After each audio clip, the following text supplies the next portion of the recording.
Dear students, from this session onwards, we will learn about applet programming. The learning objective of this session are as follows. We will learn the basics of applets and how applet programs differs from normal Java application programs. And we will see some of the steps that we need to follow while writing an applet program. At the end of the session, you will be able to learn how applets are different from normal Java programs and the basic steps that we follow to create an applet programs. Let us see what is an applet. Applets are nothing but the small Java programs that are primarily used in internet computing. So they are very small, which can be transmitted across the internet from one computer to another and can be executed using either an applet viewer or any Java enabled web browser. So here the applet viewer is nothing but a small tool which are used to run an applet programs to see the output, or if you don't have this tool, you can use a Java enabled web browser to run an applet programs. An applet can do multiple tasks like basic arithmetic operations, displaying graphics, playing sounds, accepting user inputs, creating animations and playing interactive games. Java has revolutionized the way the internet users retrieve and use documents on the World Wide Web. So documents are nothing but the web pages. Okay, so earlier, before the introduction of Java applets, the web pages that were created contains only text information and a static images. With the introduction of Java applets, the Java provided the user to create a dynamic web pages whose content could be changed with the time. Okay, by including graphics, sounds, moving images, along with text and static images. And this made Java so popular. Types of applets. Basically, applets are of following types: local applets and remote applets. An applet program which was developed locally and stored on a local system is called a local applet. So, applet programs which you design and store it on your local computer, we call it as a local applets. Because you are the creator of those applets, and those applet programs can be executed locally on your machine using a Java enabled web browser, or you can use applet viewer tool to execute and see the output of an applet program. And the next one is remote applets. A remote applet is that which is developed by someone else and stored on a remote computer which is connected to the internet. So to use this remote applet on your computer, you must be connected to the internet.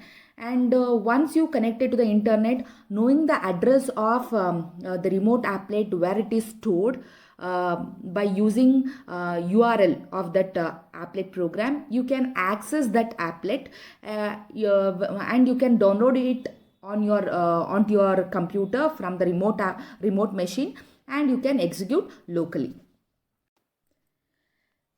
Now we will see the differences between Java applets and Java application programs.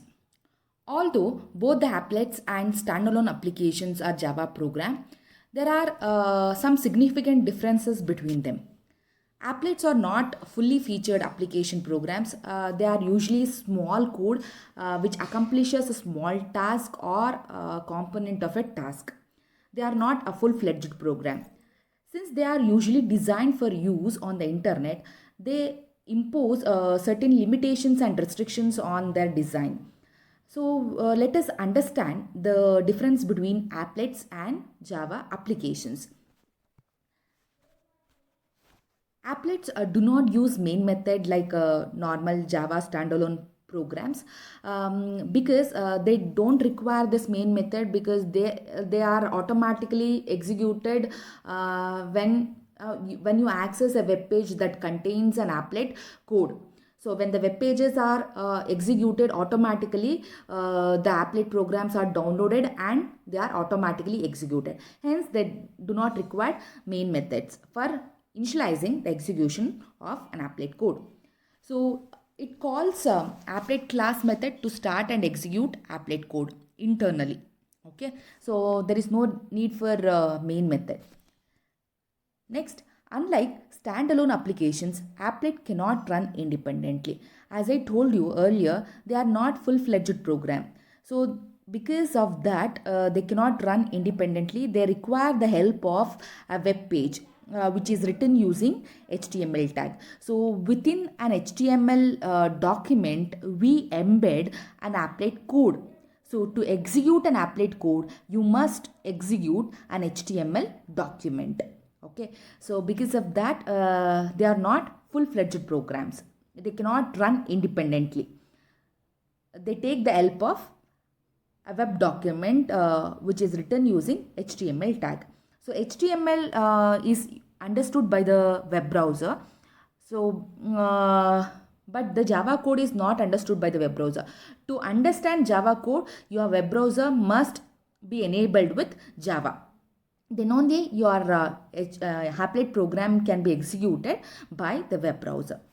Okay, so next, applets cannot read from or write to the files on the local computer. This was the restriction that was imposed to safeguard the system or to protect the system from an applet program which can do some damage to the system. To avoid that damage, we are imposing these restrictions. The applets cannot read or write anything onto the files that is there in your system, and they cannot communicate with other servers on the network. So they cannot usually communicate with another system that exists in the internet. Next, they cannot run any programs from the local computer. So the applet program cannot call any other programs that is present on your local computer. Any other Java program or any other HTML program, they cannot execute it. Okay. So next, they are restricted from, applet programs are restricted from using libraries from other languages such as C and C++. Remember, Java language supports this feature, that is the libraries of other languages can also be used in Java language through the native methods, and this was not supported by applet. All these restrictions and limitations are placed in the interest of security of the system, and these restrictions ensures that an applet cannot do any damage to the local computer. These are some of the major differences between applet programs and Java standalone programs. With this difference, let us move on to the applets writing. There are some situations where we need to use applet programs. Consider this situation. Suppose if we need to do something dynamic to be included in the display of the web page. Apart from normal text and static images, if you want the web page to be very dynamic, for example, an applet that displays daily sensitive index would be useful on the page that lists share prices of various companies, or an applet that displays a bar chart would add value to the page that contains data tables. So in these situations where the content of the web page is dynamic, then you can go with the use of applets. You can create applet programs for making the web page very dynamic. And also the situation where we require some flashed output. For example, to produce sounds, animations, or some special effects. So in that scenario, applets are very useful. And also, when we want to create a program and make it available on the internet, for us by others on their computer. That means if you want to make your programs available to other users who are connected to the internet, then you can create these applet codes and it can be placed on the web page, which are accessible by any other who are connected to the internet. So in these following situations, you can write applets. Okay. Now we will see the steps that we need to follow for developing an applet program.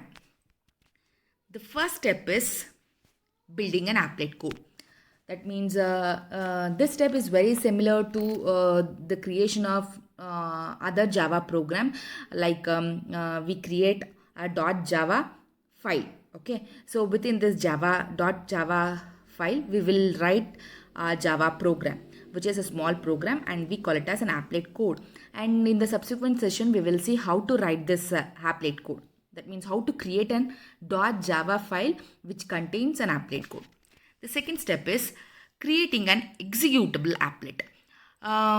Executable applet is nothing but a compiled version of .java file. Once the .java file is compiled without any error, the Java compiler will automatically create .class file for that appropriate applet file. Okay. So the next step is designing a web page using HTML tag. Once you are done with the applet code, next you have to create a web page, because as I told you, Java applets are not executed independently. They require the help of HTML, that is a web document. Hence we are creating a web page using HTML tag. Okay. And the next step is preparing an applet tag. So HTML document contains only the tags. So to insert an applet code into an HTML document, we make use of this applet tag. Hence we have to prepare this applet tag. And you will see later how these applet tags are constructed. And once it is done, next you have to place this applet tag into the web page which contains an HTML tag. And at last, okay, you are going to create an HTML file. And once it is created, you can do the testing of the applet code by executing that HTML file using an applet viewer or a Java enabled web browser.